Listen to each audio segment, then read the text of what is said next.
कोयला तस्करी मामले में आज आसनसोल के सीबीआई अदालत में चार्जशीट गठन करने की बात थी। कुल 48 आरोपी हैं जिनके खिलाफ चार्जशीट गठित किए जाने थी। इनमें से 2 फरार हैं। आज सरकारी पक्ष के वकील ने चार्जशीट गठित करने के लिए अदालत में आवेदन रखा, लेकिन आरोपियों में से 2 आज अनुपस्थित थे।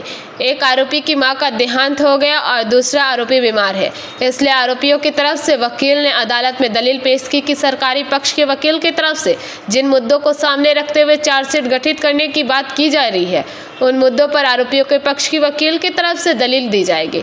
इसके लिए सीबीआई अदालत के जज ने उन्हें सोमवार का समय दिया।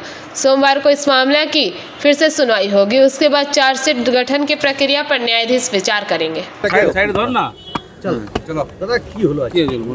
आज के डेटটা ছিল চার্জ ফ্রেম করার ডেট।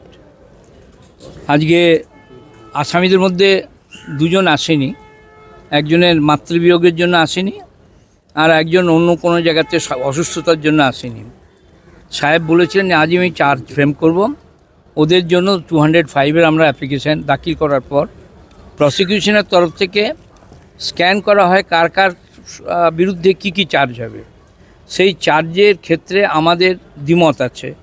অনেকগুলো সেকশন আছে যে সেকশনের সঙ্গে লাই করে না, অথচ সেটাকে বলছেন। প্রাইমা ফেসি যে ঘটনাগুলো যেটা দেওয়া আছে সেই ঘটনাগুলো কিন্তু নিয়ে যেটা দেওয়ার কথা তার মধ্যে কিছু বাদ হওয়ার কথা। সাহেব আজকেই করতে চেয়েছিলেন, আমরা বললাম মিনিমাম আমাদের একটা দিন সুযোগ দেওয়া হোক এবং যেটা আইনে পারমিসেবল 240 অফ দি সিআরপিসি যেটা পারমিসেবল, সেজন্য সোমবার দিন উনি আমাদেরকে এটার উপর বলার সুযোগ দিয়েছেন। আসামিরা আসতেও পারেন, নাও আসতে পারেন। পরবর্তীকালে আসামিদেরকে এসে চার্জটা ফ্রেম আউট হবে। সোমবার দিন কি চার্জ গঠনের কোনো চান্স নেই? না, হিয়ারিং হবে।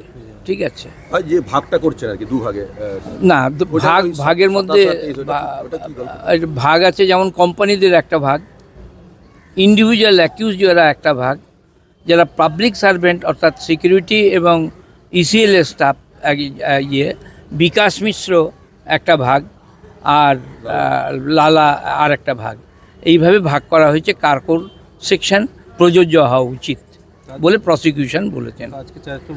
আজকে চার্জ ফ্রেম হয়নি।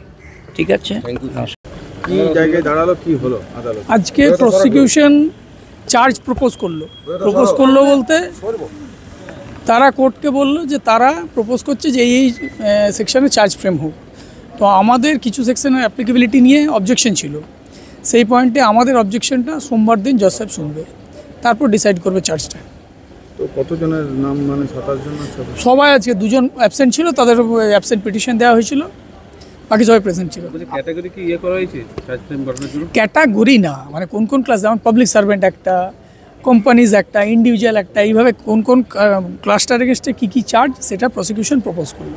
আজকে চার্জ ফ্রেম গঠন হলো না, চার্জ গঠন হলো না। এবার আমাদের যা বক্তব্য এই প্রপোজ চার্জটার রেসপেক্টে সেটা আমরা সোমবার বলবো, তারপর জজ সাহেব ডিসাইড করবে যে কী চার্জ ফ্রেম করবেন। না, আপনারা আইনজীবীর কাছে, বিচারকের কাছে সময় চেয়েছেন যে বক্তব্য পেশ করার জন্য। হ্যাঁ, যে আমাদের যা বক্তব্য এই প্রপোজড চার্জের এগেনস্টে সেটা আমরা সোমবার বলবো। আচ্ছা, ওই ফেরার নিয়ে ওইকে নিয়ে 2 জন নাকি ও আলাদা 2 জন? না, ফেরার যারা তাদেরটা তো ফাইল হয়ে গেছে। যারা প্রেজেন্ট আছে, যারা ট্রায়াল ফেস করছে তাদের, হ্যাঁ, তাদের মধ্যে 2 জন অ্যাবসেন্ট। আজকে প্রসিকিউশন মানে সিবিআই নিজের চার্জ যে সেকশনে চার্জ করবে সেগুলো আজকে প্রপোজাল দিয়েছে। আমরা তাতে কিছু সেকশনে অবজেকশন দিয়েছি। সেটা দেওয়ার পরে আজকে জজ সাহেব আমাদেরকে একটা সুযোগ দিয়েছেন যে এই চার্জ ফ্রেমিংয়ে যে সেকশনগুলো বলেছে তাতে আমাদের কিছু বক্তব্য বলার থাকলে সেই বক্তব্য বলার জন্য সোমবার দিন নেক্সট দিন ধার্য করা হয়েছে যে আমাদের যদি যে চার্জ ফ্রেমের যে সেকশনগুলো দিয়েছেন সেগুলোর ওপরে কিছু যদি বলার থাকে তাহলে সেটাকে বলতে হবে। সোমবার দিন উনি বলেছেন যে জজ সাহেব বলেছেন যে যদি দরকার পড়ে মানে আসতেও পারেন, নাও আসতে পারেন। সোমবার দিন কি চার্জ ফ্রেমের ডেট? সোমবার দিন আমাদের হিয়ারিংয়ের ডেট দিয়েছেন। কি ক্যাটাগরি ভাগ করা হয়েছে যে আজকে এর জন্য? হ্যাঁ, কোম্পানিজকে আলাদা করা হয়েছে, ইন্ডিভিজুয়ালদেরকে আলাদা করা হয়েছে, এইভাবে আলাদা করে ক্যাটাগরিজ করা হয়েছে। চার্জ ফ্রেমটা কি আলাদা করে? চার্জ ফ্রেমটা আলাদা করেই হবে। অভিষেক মুখার্জি, आसनसोल से विजय मंडल की रिपोर्ट, पीवीटीवी न्यूज। नियमित अपडेट एवं दुनिया भर की ताज़ा खबरों के लिए हमारे फेसबुक पेज को फॉलो एवं यूट्यूब चैनल को सब्सक्राइब करें।